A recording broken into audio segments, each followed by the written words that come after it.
જન્મ જન્મ કે પાપ ન ચાલે. જન્મ જન્માંતરના પાપમાંથી જેમને મુક્ત થવું હોય, મહિનામાં એકવાર ત્રયોદશી, અંધારિયાની તેરસ, વદ તેરસ, એને શિવરાત્રી કહેવાય. મહિને એક આવે છે વદ તેરસ, એને યાદ રાખવી. વદ તેરસ ના દિવસે જે શિવજીને જલાભિષેક કરે છે, એને આખો મહિનો જલાભિષેક કરવાનું ફળ પ્રાપ્ત થાય છે. પ્રદોષ કહેવાય. વદ તેરસ ના દિવસે સંધ્યા સમયે કરેલું શિવનું દર્શન, વદ તેરસ ના દિવસે સંધ્યા સમયે કરેલી શિવની પૂજા, તેને પ્રદોષ પૂજા કહેવાય. જે પ્રદોષ પૂજા કરે, પ્રદોષ દર્શન કરે છે, સંસારના સમગ્ર દોષમાંથી મુક્ત રહે, પરમાત્માના દરબારમાં તે નિર્દોષ જાહેર થાય છે. એટલે મહિનામાં એકવાર તો જઈ શકીએ કે નહીં? ત્રયોદશી વ્રત કરે હંમેશા, તાકે ત્રણેય રહે કલેશા. ધૂપ દીપ નૈવેદ્ય ચડાવે, શંકર સરમુખ પાઠ સુનાવે, જન્મ જન્મ કે પાપ ન ચાલે. સમજો હાલો ભાઈ, મહિનામાં પણ એકવાર નહીં, વર્ષે એકવાર મહાશિવરાત્રી, મહા મહિનાની 14, વર્ષે એકવાર મહાદેવને જલાભિષેક કરે. એક વર્ષે એક જલનો લોટો મહાદેવને અર્પણ કરે ને, તેનું અને તેના પરિવારનું મંગલ થાય, તેના પરિવારનું કલ્યાણ થાય. વર્ષમાં એક જ વાર મહાશિવરાત્રી, વર્ષમાં એક વાર મહાશિવરાત્રી. જો કે આપ સૌ તો ગામ આખું જતા હશો શિવાલય બાબાને જલાભિષેક કરવા માટે. એ તો પૂજારીને મળીએ પછી ખબર પડે કેવી ગામની દશા છે. મહાશિવરાત્રી એક દિવસ બાબાને જલાભિષેક કરો, આખું વર્ષ મહાદેવને જલાભિષેક કરવાનું ફળ પ્રાપ્ત થાય છે. સમજો હાલો ભાઈ, વર્ષે પણ એકવાર નહીં, 10 વર્ષે એકવાર જાઓ, 10 વર્ષે પણ નહીં, 20 વર્ષે, હજી આપણે આલો છૂટી આપીએ, 40 વર્ષે એકવાર જાઓ. 40 વર્ષ ન જજો, 50 વર્ષે એકવાર જાઓ. અને 50 વર્ષે જે મહાદેવના શિવાલય જલાભિષેક કરવા ન જાય ને, એની પાછળ આપણે જળનો લોટો અર્પણ કરી દેવો, આ કાંઈ જાય એમ નથી. જીવનમાં જે માણસ એકવાર શિવાલય જઈને બાબાને જલાભિષેક કરે ને, તેની ગયેલી પેઢીને આવતી પેઢીઓને સુખ મળે છે. જીવનમાં એક જ વાર. પણ ઘણા ભાગ્યશાળી આત્માઓ તેવા છે કે જલાભિષેક કરવાની તો વાત ક્યાં કરો, શિવાલયનું પગથિયું ને ચડ્યા હોય અને મરે પછી દીવો મેકવા શિવાલય પાછા જાય. આપણા સૌરાષ્ટ્રમાં નિયમ છે ને, કોઈ પણ માણસનું મૃત્યુ થાય ને, અમુક દિવસો પછી ગામના માણસો ભેગા થઈ દીવો લઈને શિવાલય જાય. પણ જીવતા જે શિવાલય ન ગયો હોય ને, તેના મર્યા પછી દીવા શિવાલય નથી પોકતા ને, વચ્ચે બોલાઈ જાય. પછી કોઈ લાઇટર કડક, લાઇટરથી પીતા હોય, લાઇટરથી લાઇટર પીતા, લાઇટરમાં કાંકરી ન હોય, ગેસ ન હોય તો ગેસ ફૂટી ગયો, લાઇટરમાં ન થાય. આપણા મર્યા પછી કોઈ દીવો શિવાલય પહોંચાડે ન પહોંચાડે શું ખબર. જીવનમાં એકવાર શિવાલય જઈને બાબાને દીપ ન પ્રગટ કરી, મહાદેવને જળનો લોટો અર્પણ કરી દઈ, આપણું જીવન સુધરી જાય, જીવન આપણું બની જાય. અને જે માણસ નિત્ય મહાદેવને જલાભિષેક કરે છે, તેના પિતૃઓ તૃપ્ત રહે છે. અને જીવનને સુખી બનાવવું હોય ને, રોજ મહાદેવને એક જળનો લોટો અર્પણ કરો. સમજો ભાઈ, રોજ ન જઈ શકો, સોમવારે તો જઈએ કે નહીં. નીતિશાસ્ત્રમાં એક વાત બહુ સુંદર કરી છે, ધ્યાન દે ને. માણસે સવારમાં 100 કામ છોડીને નાઈ લેવું. હવારના 100 કામ છોડીને પહેલા નાવું. જ્યાં સુધી સ્નાન નથી કરતા ત્યાં સુધી શરીરને શબ કહેવાય છે, હાલતું ચાલતું મળદું કહેવાય છે. માટે પહેલા નાવાનું કામ, સવારના 100 કામ છોડી અને નાઈ લેવું. હવે તો જો કે સારું છે, બધા નાય છે, બાકી પહેલા તો ગામડામાં કોઈ 15 દિવસ સુધી નાતા. 15 દિનની ક્યાં વાત કરો, ઘણી વાર તો ચોમાસું હોય ત્યારે જ નાય, બાકી આખું વરસ એનો નાયા વગર ગયું. હવે તો નાવાની શુદ્ધિ વધી, પ્રભુની કૃપા થઈ છે, નાવાની વ્યવસ્થાઓ થઈ છે. લોકો રોજ હવે નાય છે, એક વાર ત્યાં 2 વાર નાય છે. પહેલા તો ક્યાં કોઈ નાતા. કાલ કોઈની જાનમાં જવું હોય તો હાજે નાય લે, હાજે કપડા પહેરીને બેસી જાય, ખબર નાવું નહીં. હાજે માથામાં તેલ નાખી દે અને સાંજે ચોવણી પહેરી લે, જબો પહેરી લે અને તૈયાર થઈને ઉઈ જાય. હવારમાં સીધો ફટાક ગયો, પોતાને ઢોલ વાગે એટલે સીધો ભાગે. મોઢું ત્યાં જઈને જોઈને, ચાય ત્યાં જઈને પીવે. હવે તો ભગવાને બહુ કૃપા કરી, બધા નાય છે. પેલા તો ક્યાં નાવાની શુદ્ધિ હતી. કારણ કે ચોવણી ઉતારતા ચડાવતા કલાક થાય, બોલું મેકવું પડે, પ્લાસ્ટિકનું કાપડ ત્યારે ખેંચે, ત્યારે ચડે, ઉતરે તો છોકરા આખા ઘરના છોકરા ટીંગાને ત્યારે તો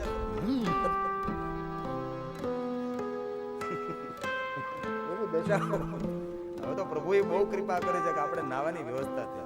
કેટલા સુંદર બાથરૂમો થયા. પેલા ક્યાં નાવાની વ્યવસ્થા જ નહીં હતી. ત્યાં શીપડા મેકેલા હોય ફળિયામાં, બે પધરા હોય, ડોલ ભરીને ત્યાં બેહવાનું હોય, આબૂત હોય ને ઠીકરું ગાવાનું હોય. નાવાની ક્યાં વ્યવસ્થા હતી? એમાં ખુલ્લું હોય તો આ ખાટલા બે આડા મૂકી દે, વચ્ચે બેન નાઈ લે. આવી નાવે તો કેટલું ભગવાને કૃપા કરી છે. સુંદર બાથરૂમો બન્યા છે. માટે 100 કામ છોડીને માણસ આ ઘટના બધી નજરે જોઈ લે હોય. કારણ કે આપણો ઉછેર ગામડામાં થયો હોય ને છોકરા ખેંચ ખેંચ,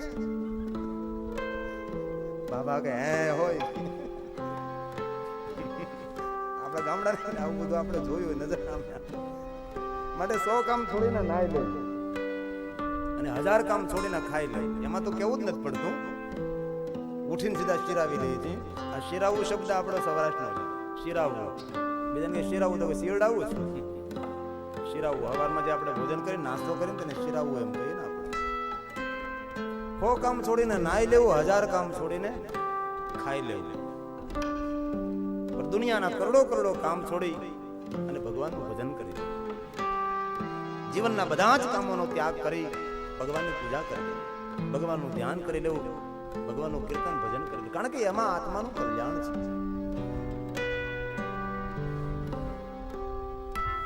શું જ કહે છે હે મહાત્માઓ, પિતૃને તૃપ્ત કરવા માટેના આ બધા જ માર્ગો છે. જેને પિતૃનું પ્રેતનું શરીર મળે છે, પોતાની જાતે પાણી પી શકતો નથી, તેને ભટકવું પડે છે. એટલે પ્રેતને પાણી નથી મળતું, રુધિરના આંસુથી રડે છે, બેકાર રુદન કરે છે. પ્રેતના રડવાનો અવાજ સાંભળતા ગામના કૂતરાઓ લાળી કરવા લાગે, કૂતરાઓ રડવા લાગે છે, શિયાળીઓ લાળી કરવા લાગે, ઘોડો બોલવા લાગે, ભૈરવો બોલવા લાગે છે, પશુઓ ભડકવા લાગે છે. આવું ભયભીત વાતાવરણ નિર્માણ કર્યું પેલો પ્રેત પૂરા સમાજને દુઃખ આપે છે અને પોતે પણ દુઃખી થાય છે. આને ભૂત કહેવાય છે. એવું ન સમજો કે સ્મશાનમાં જ ભૂત થાય. સ્મશાનમાં કોઈ જગ્યાએ જગતમાં ભૂત કોઈ જોયું નથી, એક અફવા છે. વિજ્ઞાને સંશોધન કર્યું છે ભૂતને શોધવા માટે. ભૂતનો તાગ અને ભૂતનો સંકેત આ જગતમાં કોઈ જગ્યાએ નથી મળ્યો. ભૂત કોને કહેવાય? સમાજને દુઃખ આપવાનું કામ કરે તેને ભૂત કહેવાય છે. સમાજને પણ દુઃખી કરે ને પોતે પણ દુઃખી થાય અને પ્રેત સમજવું, અને ભૂત સમજવું. તો ભૂત બની પ્રેત બની વિંધ્યાચલ પર્વતની ગુફાની અંદર પીડા ભોગવે છે. બાકી સ્મશાનમાં કોઈ જગ્યાએ ભૂત નથી થતું અને વહેમમાં પડવું નહીં. ભૂત થતું નથી અને જગતમાં કોઈને ભૂત વળગતું નથી. જે ઘર કથા નહીં, કીર્તન નહીં, સંત નહીં મિજબાન, તે ઘરે જમણા ડેરા દીએ સાંજ પડે શમશાન. મરદાને બાળવા જાય ને એને શમશાન નથી કહેવાતા, એને તો અગ્નિ સંસ્કાર ધામ કહેવાય, એને શિવ ધામ કહેવાય, મોક્ષ ધામ કહેવાય. શમશાન કોને કહેવાય? જેના આંગણે પ્રભુની કથા ન થાય, જેના આંગણે કોઈ સંત સાધુ આંગણે કોઈ મહેમાન ન હોય, જેના આંગણે પરમાત્માના કીર્તનો ન થાય, પ્રભુની ભક્તિ ન થાય, એને શમશાન કહે. જે ઘર કથા નહીં, કીર્તન નહીં, સંત નહીં મિજબાન, તે ઘરે જમણા ડેરા સાંજ પડે શમશાન, તેને શમશાન કહે. બાકી શમશાનમાં ભૂત થાય છે એવા વહેમમાં ન પડે.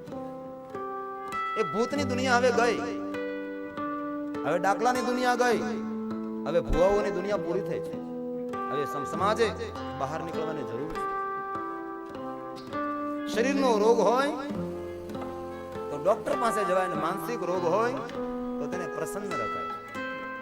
ઘણા માણસોને માનસિક રોગ હોય અને ગામડાના માણસો કે આને તો વળગાડ છે, અને વળગાડ કરીને પછી ડાકલા વગાડવામાં આવે ને ભૂવો ધૂણે અને પેલીના વાળ પકડીને માર મારે. ગામડાની અંદર આવા દ્રશ્યો આપણે જોયા છે. અને ડાકણ વળગી ડાકણ વાળ પકડીને માર મારે. પેલીને કોઈ માનસિક બીમારી છે, માનસિક આઘાત છે, કોઈ વળગાડ નથી. દોરા ધાગાથી દૂર રહેવાની જરૂર છે, પીછી ફેરવવાથી દૂર રહેવાની જરૂર છે. હાઈટેક યુગ આવી રહ્યો છે, કોમ્પ્યુટરની દુનિયા આવી રહી છે, સમાજ ધીમે ધીમે પ્રગતિ કરી રહ્યો છે. હવે ભૂવા ભરાડામાંથી દૂર જવાની જરૂર છે. હવે દાણાની છપટી લેવાની જરૂર નથી, કોઈ ગરીબના કુવામાં દાણાની છપટી આપવાની જરૂર છે. હવે ભૂવા પાસે જોડાવા જવાની જરૂર નથી, કોઈના ઘરની અંદર જઈને જોવાની જરૂર છે, ભાઈ તારા ઘરમાં કઈ તકલીફ તો નથી. આ સમાજની અંદર અમુક માણસોએ આ સમાજને બહુ નુકસાન કર્યું. અહીંયા સંચલા વિધવા બની છે. જ્યાં સુધી યુવાની હતી ત્યાં સુધી પાપ કર્મ કરતી રહી, પણ સંચલાની યુવાની પૂરી થઈ. કોઈ પોતાના પરિચયમાં આવતું નથી, ધન આવતું નથી, ભૂખ અને તરસથી પીડાવા લાગી, ગામને અંદર ભટકવા લાગે. ગામના માણસો અપમાનિત કરે છે, ધક્કા મારી મારીને બહાર કાઢે છે. સંતોલાને વૃદ્ધ અવસ્થા દુઃખદાયક બને છે. શું કરું, ક્યાં જાવ? એ વૃદ્ધ સંતોલા, એ વિધવા સંતોલા, એ પાપી સંતોલા પોતાનું બાષ્કલ નામનું ગામ છોડીને જવા લાગે છે. કોઈ લક્ષ્ય નથી ક્યાં જાવ. ધીમે ધીમે ચાલતી ચાલતી જાય છે. આંખ ઉપર હાથ રાખી નેજો કરીને જોવે છે, કોઈ ગામ દેખાય છે, કોઈ ગામમાં જાવ, મને ખાવા પીવાનું મળે. દૂર નજર કરી ધજા ફરકે છે. સામે ધજા છે, ત્યાં જાવ. ધજાને આધારે આધારે સંતોલા ત્યાં ગઈ છે. જ્યાં ધજા હોય ને, ચાર વસ્તુ હોવી બહુ જરૂરી છે. જ્યાં ભગવાનના નામની ધજા ફરકતી હોય, ત્યાં પરમાત્માનું ભજન થવું જોઈએ, ત્યાં કોઈ ભૂખાને ભોજન હોવું જોઈએ, ભટકેલાને આશરો અને થાકી ગયેલા માણસને આશ્વાસન મળવું જોઈએ. આશ્વાસન, આશરો, ભોજન, ભજન, આ ચાર વસ્તુ હોય ત્યાં ધજા ફરકાવે. બાકી ચાર વસ્તુ જો ધજાની નીચે ન હોય તો ધજાનું અપમાન કરી એવું સમજવું. જ્યાં ભગવાનના નામની ધજા ફરકતી હોય ત્યાં ભોજન, ભજન, આશરો અને આશ્વાસન, આ ચાર વસ્તુ ધજાની નીચે હોવી જોઈએ. ચાર વસ્તુ જો ધજાની નીચે ન હોય તો ધજાનું અપમાન છે. એ સંતોલા ધજાને આધારે નજદીક ગઈ. અતિ સુંદર એક મંદિર જોયું. કોઈને પૂછ્યું કે ભાઈ મંદિર ક્યાં ભગવાનનું? કોઈએ કહ્યું કે બેન મંદિર નથી, આ તો શંકર ભગવાનનું શિવાલય છે. નજદીક ગયા, અતિ સુંદર મંડપ જોયો. કોઈને પૂછ્યું કે આ મંડપમાં શું થાય? કોઈએ કહ્યું કે બહેનજી અહીં તો ભગવાનની કથા થાય છે. આ શિવજીનું શિવાલય છે, પણ મહાદેવના પ્રિય આત્માઓ, પુણ્યશાળી આત્માઓ, ભાગ્યવાન આત્માઓ ભગવાનની કથા સાંભળે છે. સંતોલાને થયું, અરે ભગવાન મહાદેવની કથા, લાવને કથા મંડપમાં જાઓ, મને ત્યાં પણ ખાવાનું પીવાનું કઈ પ્રસાદ મળે. એ વૃદ્ધ સંતોલા, એ પાપી સંતોલા કથા મંડપમાં આવે છે. એક થાંભલે ટેકો દઈને બેસી ગઈ છે. પણ જે સમયે સંતોલા કથા મંડપમાં આવી, તે સમયે કથાની અંદર પાપ અને પુણ્યનું વર્ણન થાય છે કે માણસ કેવા કેવા પુણ્ય કરે તો કેવા કેવા સુખોની તેને પ્રાપ્તિ થાય, અને કેવા પ્રકારના પાપો કરે તો કેવા પ્રકારના દુઃખોની તેને પ્રાપ્તિ થાય છે. પાપ અને પુણ્યનું શબ્દ ચિત્ર કથાની અંદર રજૂ કરવામાં આવ્યું છે. સંતોલાજી કથા સાંભળે છે. કથા સાંભળતા સંતોલાજીને થયું, કરે આ પહેલા જે વર્ણન કર્યું એ તો બધું પૂર્ણ છે, એવું તો મેં મારા જીવનમાં કર્યું નથી. હવે જે વર્ણન કરવામાં આવે છે એ બધું પાપ છે, અને જે કહેવામાં આવે એ બધું પાપ છે, ને એ બધું મારા જીવનમાં મેં કર્યું છે, ને પાપનું પરિણામ દુઃખ છે. કથા સાંભળતા સાંભળતા સંતોલાજીને થયું, કરે આ જે વર્ણન કરવામાં આવે તેને પાપ કહેવાય, ને આ બધા કાર્યો મેં કર્યા છે, મેં મારા જીવનમાં પાપ કર્યું છે, અને હું પાપી છું. પોતાની જાતને નિર્ણય આપી દીધો, હું પાપી છું. બીજા માણસોને નિર્ણય આપવાને બહુ સહેલી વાત છે, પણ પોતાની જાતને નિર્ણય આપવો ને એ બહુ કઠિન હોય છે. બીજા માણસોને પાપિયા કહેવું ને સરળ લાગે, સહેલું લાગે છે, પણ આપણે જાતને પાપી સમજવી ને બહુ કઠિન છે. મોસમ કોણ કોણ ખુદી લખલ કામી, એ તો ગોસ્વામીજી કહી શકે છે. મારા જેવો કોણ ખલ કામી સુરદાસ કહી શકે છે, મહાપુરુષો કહી શકે છે. બાકી પોતાની જાતને ડાય સમજતો હોય ને એના જેવા જગતમાં મૂર્ખો માણસ નથી. ઘણા માણસોના મનમાં વહેમ હોય કે હું જ આ જગતમાં ડાયો છું, મારા જેવો ડાયો માણસ આ જગતમાં નથી, એના જેવો આ જગતમાં મૂર્ખ માણસ પણ નથી. સંતોલાજી કથા સાંભળતા પોતાની જાતને નિર્ણય આપ્યો, કરે હું તો પાપીણી છું, મેં તો જીવનમાં પાપ કર્યા છે, ને પાપના પરિણામ સ્વરૂપે મારે દુઃખ ભોગવવું પડશે. હવે કરું શું? ભગવાનની કથા છે ને, ભગવાનની ઓળખાણ નથી કરાવતી, ભગવાનની કથા આપણી ઓળખાણ કરાવે છે. અને જ્યાં સુધી આપણી ઓળખાણ ન થાય ત્યાં ભગવાનની ઓળખાણની વાત છોડી દો. પહેલા તો આપણી જાતને આપણે ઓળખાણ કરવી પડે કે હું કોણ છું. હું કોણ છું એનું જ આપણને જ્ઞાન ન હોય તો ભગવાનને તો કેવી રીતે ઓળખી શકીએ? પહેલા આપણી જાતને આપણે ઓળખવી પડે છે, પછી ભગવાનને ઓળખી શકાય. હું કોણ છું, હું કોણ છું, હું કોણ છું. પૂજ્ય પાડુરંગ શાસ્ત્રી, સ્વાધ્યાય પરિવાર, પૂજ્ય દાદાએ આ વસ્તુ પર બહુ વર્ણન કર્યું છે. હું કોણ છું, હું કોણ છું. દાદા બહુ જ બોલ્યા છે, હું કોણ, હું કોણ. વધારે વધારે પૂજ્ય દાદા આના ઉપર બોલ્યા છે. માણસ બીજી વાત પછી સમજે, પણ પહેલા તો એ સમજે કે હું કોણ છું. હું કોઈનો પિતા નથી, હું કોઈનો પુત્ર નથી, હું કોઈનો પતિ નથી, હું કોઈની પત્ની નથી. અંતે હું કોણ છું? આ બધા સંબંધો એ શરીરના સંબંધો છે. આ શરીર મારું કોઈનો પિતા છે, આ શરીર મારું કોઈનો પુત્ર છે, આ શરીર મારું કોઈનો પતિ છે, કોઈની પુત્રી છે, કોઈની પત્ની છે. પણ હું કોણ છું? એની ઓળખાણ એ કોણ કરાવે? એ ભગવાનની કથા કરાવે. અને આપણે જાતને જો ઓળખાણ થઈ જાય તો સમજો બેડો પાર થઈ ગયો. પણ એ જ ઓળખાણ નથી થતી. આખી જિંદગી ફાફા મારવા પડે છે, વલખા મારવા પડે છે. ભગવાનની કથા એ ભગવાનની ઓળખાણ નથી કરાવતી. ભગવાનની કથા એ માણસની જાતની ઓળખાણ કરાવે કે તું કોણ છે, તું ક્યાંથી આવ્યો છે, શું લેવા આવ્યો છે, શું કરવા માટે આવ્યો છે અને શું કરીને તારે જવાનું. આટલી જ વાતની આપણને ખબર નહીં હોય તો આપણો ફોગટ ફેરો જાય કે બીજું કઈ. આટલી વસ્તુનું જ્ઞાન ન હોય તો તે માણસનો ફેરો એ સફળ નહીં અસફળ જાય. ભગવાનની કથા એ માણસની ઓળખાણ કરાવે, પોતાની ખુદની ઓળખાણ કરાવે. તું છે કોણ? સુંચોલાએ પોતાની જાતને ઓળખાણ કરી લીધી કે હું પાપીણી છું, મેં પાપ કર્યું છે, પાપનું પરિણામ મારા માટે દુઃખ છે. એ સમયે કથાએ વિરામ લીધો. કથા પૂર્ણ કરી કથા કહેનાર બ્રાહ્મણ દેવતા જઈ રહ્યા હતા. માર્ગમાં ઊભી રહી પ્રણામ કરે છે. ઉભા રહ્યો બ્રાહ્મણ દેવતા, મારે તમને કઈ પૂછવું છે. તમે કોણ છો? હું એક બ્રાહ્મણ કન્યા, બ્રાહ્મણ પત્ની છું. મારું નામ સુંચુલા છે. પૂછો બેન, હાથ જોડીને પૂછું, તમે જે કથામાં વર્ણન કરતા હતા એ બધું પાપ કહેવાય અને પાપનું પરિણામ દુઃખ છે. તો એ દુઃખ ભોગવવું જ પડે. માર્ગમાં જતા જતા બ્રાહ્મણ દેવતા કહે છે, અરે બહેનજી, આ તો ભગવાનની કથા છે. જે કોઈ પાપ કરે ને તેને દુઃખ ભોગવવું જ પડે છે. પાપ આ જગતમાં કોઈને ન છોડે.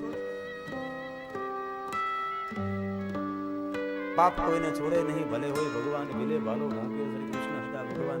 પાપ કોને છોડે?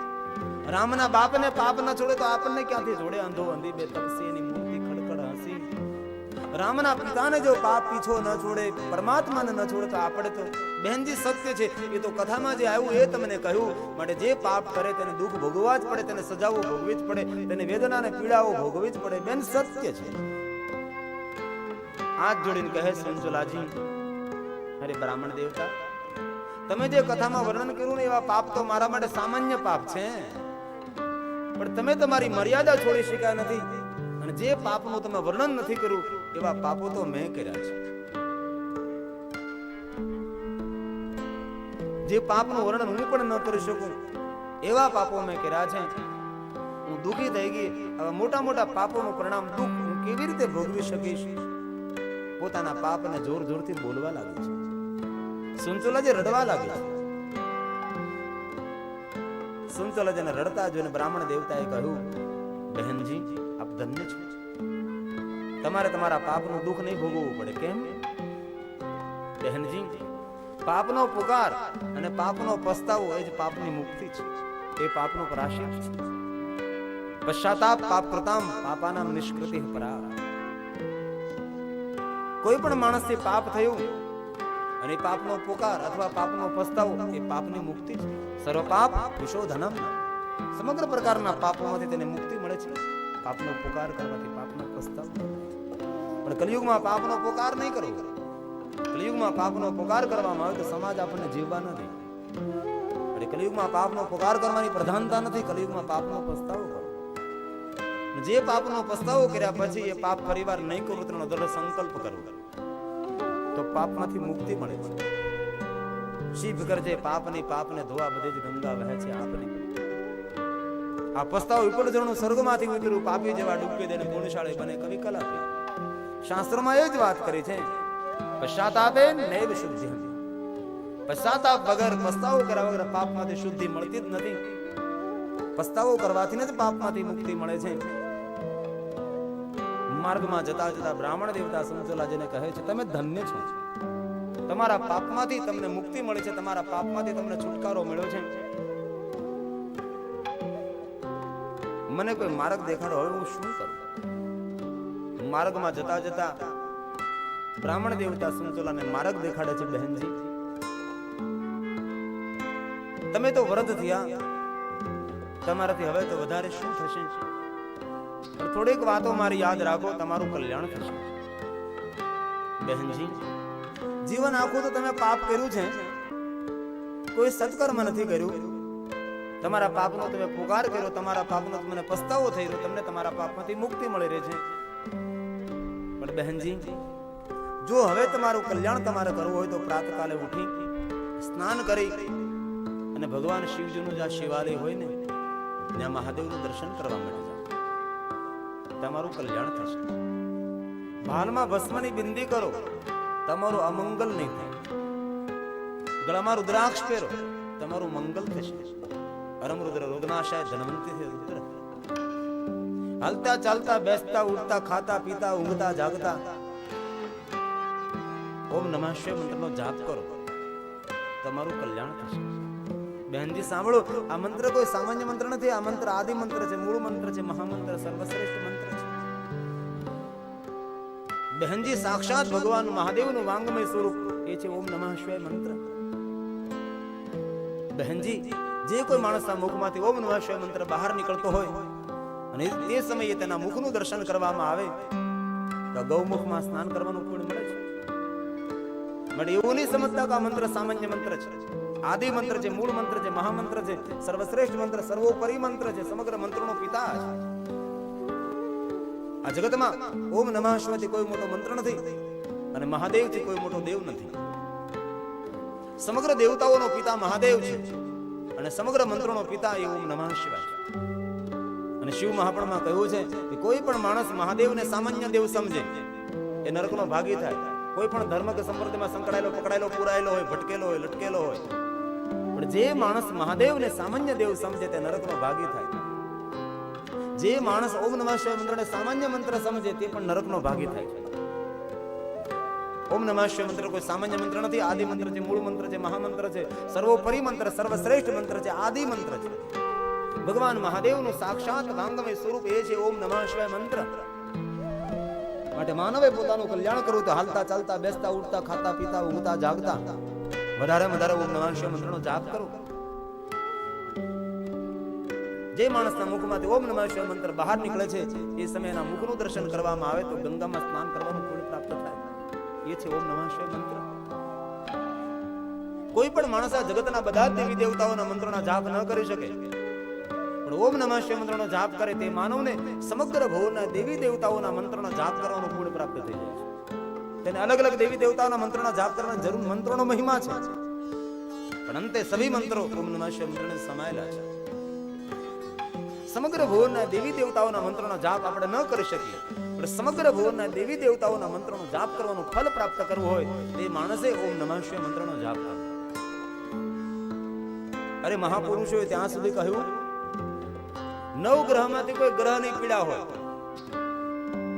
કોઈને ગ્રહની નડતર હોય, કોઈને મંગળ નડતો હોય, કોઈને શનિ નડતો હોય, એક ગ્રહ પીડા હોય તો જે ગ્રહની પીડા હોય એ ગ્રહનો મંત્ર જાપ કરવો પડે તો ગ્રહ પીડા શાંત થાય. માટે આપણને મંત્ર ના આવડતો હોય માટે આપણે બ્રાહ્મણો પાસે જપ કરાવીએ તો ગ્રહ પીડા શાંત થાય. પણ જે ગ્રહની પીડા હોય એ ગ્રહનો મંત્ર ના આવડતો હોય પણ તે ગ્રહના મંત્રના બદલામાં જો ઓમ નમઃ શિવાય મંત્રનો જાપ કરવામાં આવે તો ગ્રહ પીડા શાંત થાય. કારણ કે અંતે તો 99 ગ્રહોના મંત્રો ઓમ નમઃ શિવાય મંત્રમાંથી જન્મેલા છે. 99 ગ્રહોના મંત્રો પણ ઓમ નમઃ શિવાય મંત્રની અંદર સમાયેલા છે. સમગ્ર ભુવનના દેવી દેવતાઓના મંત્રો ઓમ નમઃ શિવાય મંત્રમાં સમાયેલા છે. પણ જે માણસ ઓમ નમઃ શિવાય મંત્રના જાપ કરે છે તેને દુનિયાના કોઈ પણ અલગ અલગ દેવી દેવતાઓના મંત્રોના જાપ કરવાની જરૂર નથી રહેતી. એક મંત્રની અંદર સમગ્ર દેવી દેવતાઓના મંત્રો સમાયેલા છે. જીવનમાં દુઃખ અને પીડામાંથી મુક્ત થવું હોય તે માણસે વધારે વધારે ઓમ નમઃ શિવાય મંત્રનો જાપ કરવો. જગતની બધી સિદ્ધિઓ પ્રાપ્ત થાય ઓમ નમઃ શિવાય મંત્ર જાપ કરવા માત્રથી. શિવ મહાપુરાણ કહે છે પંચાક્ષરં જપેનેવ સર્વ સિદ્ધિ લભે નરઃ પ્રણવેનાદિ સંયુક્તં સદા પંચાક્ષરં જપેત. આવા પંચાક્ષર મંત્રનો જાપ કરે. નમઃ શિવાય મંત્રને પંચાક્ષર મંત્ર કહેવાય. અક્ષર 5 માટે આ મંત્રને કહેવાય પંચાક્ષર મંત્ર. નમઃ 2, શિવાય 3 એટલે 5 અક્ષર એટલે પંચાક્ષર મંત્ર. ઓમ સાથે લગાડો એટલે ષડક્ષર મંત્ર કહેવાય. 6 અક્ષર વાળો મંત્ર ષડક્ષર મંત્ર. પંચાક્ષર જપે ને સર્વ સિદ્ધિ લભે નરઃ. દુનિયાની દરેક સિદ્ધિઓ પ્રાપ્ત થાય પણ કોને? જે ઓમ નમઃ શિવાય મંત્રનો જાપ કરે છે તેને. પણ સુખી થવું હોય તો કોઈ પણ સંપ્રદાયમાં જકડાયેલા પકડાયેલા પુરાયેલા હોય પણ સંપ્રદાયની જડતાને તોડીને વધારેમાં વધારે ઓમ નમઃ શિવાય મંત્રનો જાપ થાય તેવા પ્રયાસો કરે. કોઈ સદગુરુ પાસેથી ઉપદેશ પ્રાપ્ત કરી તેની રીતને યોગ્યતા પ્રમાણે આ મંત્રનું અનુષ્ઠાન કરવામાં સર્વ સિદ્ધિઓની પ્રાપ્તિ થાય છે. વિશેષ કરીને ભાદરવો મહિનો અને માઘ મહિનાની અંદર ભગવાનની ઓમ નમઃ શિવાય મંત્રનું અનુષ્ઠાન કરે. ભાદરવા મહિનામાં શિવજીની સાધના કરવાનો બહુ જ મહિમા છે. શિવપુરાણનો ઉલ્લેખ છે. માગમ ભાદ્રમ વિશિષ્ટમ તો સર્વ કાલો મમ એકવાર મિતાશીતુ વાક્યતો એક વાર ભોજન કરવું. જ્યારે ઓમ નમઃ શિવાયનું અનુષ્ઠાન કરો, શિવજીની કોઈ પણ વાર તહેવાર કરો ત્યારે એક વાર મિતાશીતું, એક વાર ભોજન કરવું. શિવજીના કોઈ પણ વારમાં ઉપવાસ ન કરો તો ચાલે, એકટાણું કરો. એક વારમ મિતાશીતું વાંગિતો નિતેન્દ્રિયમ. વાંગિતનો અર્થ થાય છે મૌન રહેવું. કોઈ પણ શિવજીનું વ્રત કરો એની અંદર મૌનનો બહુ મહિમા છે. શંકર ભગવાનને મૌન બહુ જ પ્રિય છે. અતિ પ્રિય શિવજીને કોઈ વસ્તુ હોય તો બાબાને મૌન પ્રિય છે. પણ માણસ બધું કરે પણ મૌન નથી રહી શકતો. ઉપવાસ કરે, 11 કરે, માળા કરે, એકટાણા કરે, ઉપવાસ કરે, પછી આખા ગામ નહીં કરે. મૌન રહેવાથી કોઈની નિંદા નથી થતી. મૌન એક સાધના છે, મૌન એક અનુષ્ઠાન, મૌન એક ઉપાસના છે. મૌન એ સર્વોપરી પરમાત્માની ભક્તિ છે. એટલે શિવજીની કોઈ પણ વ્રત કરો, મહાદેવનું કોઈ પણ વ્રત કરો એની અંદર મૌનનો બહુ જ મહિમા છે. એકમ વાર મિતાશીતુ વાંગ્યતો જીતેન્દ્રિય રહી, મૌન રહી, એકવાર ભોજન કરી ઓમ નમઃ શિવાય મંત્રના જાપ કરવા. જે માણસ 5 લાખ ઓમ નમઃ શિવાય મંત્રનું અનુષ્ઠાન કરે છે તેને સર્વ સિદ્ધિઓની પ્રાપ્તિ થાય છે. અને જીવનમાં અવસર મળે તો ગુરુ પેશમ કોઈ સદગુરુ પાસેથી ઉપદેશ પ્રાપ્ત કરી અને પદ્ધતિ અનુસાર એ મંત્રનો જાપ કરવામાં 5 લાખ મંત્રનું અનુષ્ઠાન કરી સર્વ સિદ્ધિઓની પ્રાપ્તિ થાય. અને આદિ મંત્ર, મૂળ મંત્ર, સર્વશ્રેષ્ઠ મંત્ર, સર્વોપરી. ભલે દુનિયામાં કોઈ વાતો કરતા કે આ મંત્ર મહામંત્ર, પહેલો મંત્ર મહામંત્ર, પણ શિવ મહાપણના આધારે કહી શકાય આદિ મંત્ર મહામંત્ર ઓમ નમઃ શિવાય મંત્ર છે. દેવતાઓ પણ ઓમ નમઃ શિવાય મંત્રનો જાપ કરે, દેવીઓ પણ ઓમ નમઃ શિવાય મંત્રનો જાપ કરે, ઋષિમુનિઓ ઓમ નમઃ શિવાય મંત્રનો જાપ કરે. અરે સૂર્યવંશી રાજાઓ, ચંદ્રવંશી રાજાઓ ઓમ નમઃ શિવાય મંત્રનો જાપ કરે. રામ પણ ઓમ નમઃ શિવાય મંત્રનો જાપ કરે, કૃષ્ણ પણ ઓમ નમઃ શિવાય મંત્રનો જાપ કરે. કારણ કેવું? આદિ મંત્ર છે, ભગવાનનું વાંગમય સ્વરૂપ છે. શિવ મહાપણમાં કહ્યું કોઈ પણ માણસને શિવજીના દર્શન કરવા, શિવજીનું દર્શન કરવા જવાનો નિયમ હોય પણ દર્શન કરવા જવા માટે શિવલિંગ ન મળે, શિવાલય ન મળે, ઓમ નમઃ શિવાય મંત્રનું લખી ઓમ નમઃ શિવાય મંત્રનું દર્શન કરી લો. સાક્ષાત શિવજીનું દર્શન છે. તેને વાંગમય લિંગ સ્વરૂપ ઓમ નમઃ શિવાય મંત્રને કહે છે. જે માણસ ઓમ નમઃ શિવાય મંત્રને સામાન્ય મંત્ર સમજે છે નરકનો ભાગી થાય છે. માટે ઓમ નમઃ શિવાય મંત્ર કોઈ સામાન્ય મંત્ર નથી, આદિ મંત્ર છે, મૂળ મંત્ર છે, મહામંત્ર છે. માટે માર્ગમાં જતા બ્રાહ્મણ દેવતા કહે છે સંતલાજી આપ ઓમ નમઃ શિવાય મંત્રનો જાપ કરો, તમારું કલ્યાણ થશે. એટલું કહીને જતા રહે છે. તે સંતલા ભગવાન મહાદેવની કથા સાંભળી ભગવાન મહાદેવની પરમ ભક્ત બને છે. પ્રાતકાલે ઉઠી સ્નાન કરી ભગવાન શિવજીના શિવાલય દર્શન કરવા જાય છે. ભાલમાં ભસ્મની બિંદી કરે છે, ગળામાં રુદ્રાક્ષ પહેરે છે, મુખમાં શિવજીનું ભજન કરે છે. અને જે માનવ ભાલમાં ભસ્મનું ત્રિપુંડ હોય, ગળામાં રુદ્રાક્ષ હોય, મુખમાં શિવનું નામ હોય, એ માનવ નથી, એ તો હાલતું ચાલતું પ્રયાગ તીર્થ છે. જેના ભાલમાં ભસ્મનું ત્રિપુંડ અગ્નિથી ભસ્મ, વાયુથી ભસ્મ, જલમિથી ભસ્મ, સ્થલમિથી ભસ્મ, સર્વ હવા ઇદમ ભસ્માની મનિતાની સક્ષનાની ભસ્માની. જેના ભાલમાં ભસ્મનું ત્રિપુંડ હોય, જેના ગળામાં રુદ્રાક્ષ હોય, જેના મુખમાં શિવનું નામ હોય તેવા માણસનું દર્શન કરવા માત્રથી પ્રયાગ તીર્થમાં સ્નાન કરવાનું પુણ્ય પ્રાપ્ત થાય છે. આવા માનવના દર્શન કરવા માત્રથી આપણું કલ્યાણ થાય છે. શિવ ભક્તોના દર્શન કરવા માત્રથી આપણું મંગલ થાય છે. આવા મહાદેવના ભક્તોનો મહિમા છે. કોઈ પણ મહાદેવનો ભક્ત આપણા આંગણે પગ મૂકે, આપણું આંગણું તીર્થ બને છે. મહાદેવના ભક્તો આંગણે આવે ને તેને તમે ભોજન કરાવો તો આપણા ઘરમાં અન્ન અખૂટ રહે છે. શિવજીના ભક્તોનું દર્શન કરવા માત્રથી માણસની કીર્તિમાં વૃદ્ધિ થાય. શિવજીના ભક્તોનું દર્શન કરવા માત્રથી માણસના જીવનમાં મંગલ થાય છે. કારણ કે શિવ ભક્તિ કરવી સહેલી છે, શિવ ભક્તિ પ્રાપ્ત કરવી બહુ જ કઠિન છે. માનવના જીવનમાં જ્યારે દેવની લાયકાત પ્રાપ્ત થાય છે ત્યારે મહાદેવની સાધના કરી શકે છે. જ્યાં સુધી માનવ દેવની લાયકાત પ્રાપ્ત ન કરે ત્યાં સુધી માનવને મહાદેવની ભક્તિ પ્રાપ્ત નથી થતી. માટે જે કોઈ મહાદેવની સાધના ઉપાસના કરે છે તેને માનવ નથી સમજવામાં આવતો, તેને દેવ સમજવામાં આવે છે. ભુવનમાં 33 કરોડ દેવતાઓ છે. 33 કરોડ દેવતાઓ કોણ? કોને જોયા 33 કરોડ દેવતાઓને? કોને નામ આવડે 33 કરોડ દેવતાઓના? અરે 33 દેવતાઓને નથી આવડતા. 33 ની ક્યાં વાત કરો? 3 દેવતાઓને ઘણા ભાગ્યશાળી નામ નથી આવડતા. તો 33 કરોડ દેવતા કોણ? સંસારમાં રહીને જે ભગવાનનું ભજન કરે, મહાદેવને જે ઈષ્ટ તરીકે માને છે, મહાદેવના પરમ સાધક છે, તે માનવ નથી, તે સાક્ષાત દેવ છે. દેવની લાયકાત પ્રાપ્ત થાય તેને મહાદેવની ભક્તિની પ્રાપ્તિ થાય છે. જેના બાલમાં ભસ્મનું ત્રિપુંડ હોય, જેના ગળામાં રુદ્રાક્ષ, જેના મુખમાં શિવનું નામ હોય, તેનો જન્મ સફળ છે. સફલમ જીવિતમ. જેના મુખમાં શિવનું નામ હોય, સમજો તેનું જીવન સફળ થયું. સુંચુલાજી બ્રાહ્મણ દેવતા પાસેથી બોધ પ્રાપ્ત કરીને મહાદેવને પરમ ભક્ત બને છે.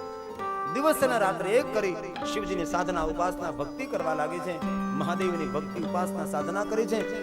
સુંચુલા શિવજીની ભક્તિ કરતા કરતા સુંચુલાજીનો અંત સમય છેલ્લી અવસ્થા આવી ગઈ. મહાદેવની ભક્તિ કરતા સુંચુલાજી ભગવાન શિવને પ્રાર્થના કરે, પ્રભુ જીવન આખું તો પાપ મેં કર્યું, પણ પરમાત્મા મેં તારી કથા સાંભળી, મને તારી ભક્તિ મળી પ્રભુ, અને જેવી મને આવડે તેવી તારી ભક્તિ મેં કરી પરમાત્મા. એમાં કોઈ સત્યદી મતિ અનુસાર પરમાત્મા મેં તારી ભક્તિ કરી, મારું કલ્યાણ કરજો. સુંચલાજી અંત સમય ભગવાન શિવને પ્રાર્થના કરે છે, દેવ દેવ મહાદેવ શરણાગત વત્સલ દીનબંધો સવ નિશાનો ભક્ત રક્ષા કરહ. સુંચલાજી કહે છે, મહાદેવ અનેક ભક્તોને તે રક્ષા કરી છે, એમ મહાદેવ મારી તો પણ રક્ષા કરશે. હે પરમાત્મા, મને ખબર નથી તારું અર્ચન પૂજન શું કહેવાય, પણ તારી કથા સાંભળી મને તારી ભક્તિ મળી છે. પ્રભુ મારું મંગલ કરજે, પ્રભુ મારું સુખ અને શુભ કરજે. અંત સમયે સુંચલાજી ભગવાનને પ્રાર્થના કરે, પ્રભુ બીજું તો કાંઈ તારી પાસે માંગતી નથી, પણ પ્રભુ મને તારી ભક્તિ આપજે. અને ભક્તો ભગવાન પાસે શું આ માગે? આજ માગે ભગવાન પાસે જે સંસારનો વૈભવ માગે છે તેને ભક્ત ન કહેવાય. ભક્ત કોને કહેવાય? બિન શરતી શરણાગતિ પ્રભુને સ્વીકારે તેને ભક્તની ઉપમા અપાય છે. ગઈકાલે કહેલું ભક્તિ બે પ્રકારની હોય, સદભક્તિ અને વ્યભિચારની ભક્તિ. જે ભક્તિમાં લોભ અને લાલચ હોય કે ભગવાન મને આપી દે, ભગવાન મને પહેલું આપી દે, તેને વ્યભિચારની ભક્તિ કહેવાય છે. જે ભક્તિમાં કોઈ આશા અને અપેક્ષા ન હોય તેને અવ્યભિચારની ભક્તિ